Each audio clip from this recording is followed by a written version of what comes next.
What if I told you we lived in a world consumed by vacuous popularity? You evidently would not be shocked, but you may not be aware of the propaganda that is presented before you.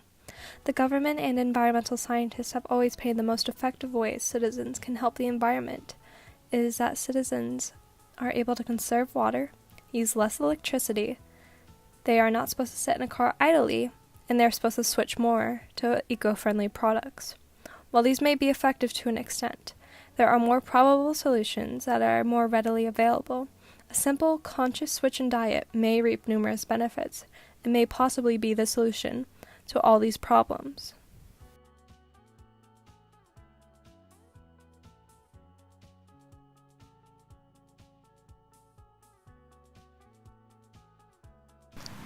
World Watch conducted a study that spanned over 100 years observing the leading emitters of CO2.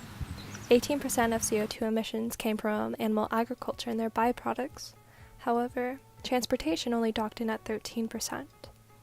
In more recent years, there was a 20-year study conducted by World Watch as well. However, what has now been discovered is 51% of all CO2 emissions come from animal agriculture.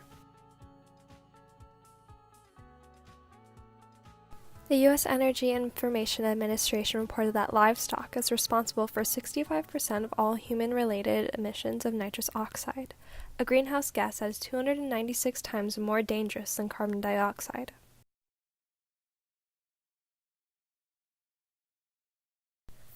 Cows alone produce 150 billion gallons of methane per day.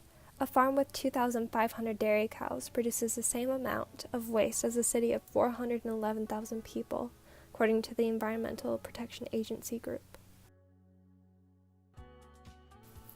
According to the National Academy of Science, animal agriculture uses 30% of the world's fresh water. According to the Food and Agriculture Organization of the UN, livestock and livestock's feed are responsible for occupying 1/3 of the Earth's ice-free land. Again, the Food and Agriculture Organization of the United Nations reported that worldwide, at least 50% of grain is fed to livestock. Whilst that is happening, 82% of starving children live in countries where grain is fed to animals, and then the animals are imported to Western countries. Whilst animal agriculture has adverse effects on the emissions it gives out into the environment, as well as the resources used to produce animals and their byproducts, animal agriculture is also a leading cause of deforestation. The UN Food and Agriculture Organization reports that animal agriculture is responsible for 91% of the deforestation within the Amazon rainforest.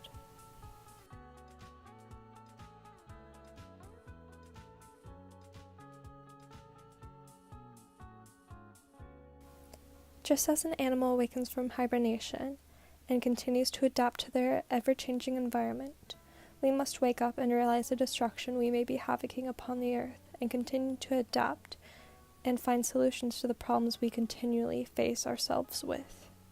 If animal agriculture continues to grow at the rate it has been, it is projected to increase 80% by the year 2050.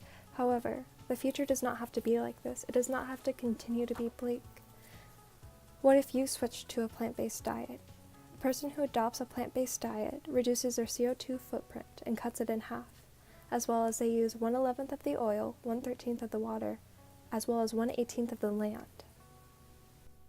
What if everyone switched to a plant-based diet? Certainly, we would have more land readily available to grow food. We would have significantly less greenhouse emissions. Certainly, we would also have more fresh water readily available. However, most certainly, we would be able to help others more readily with more resources that we have redeemed. The change starts with you. Everyone can make a conscious decision and neglect their habits that they've been taught their entire life by making simple changes and augmentations to their diet.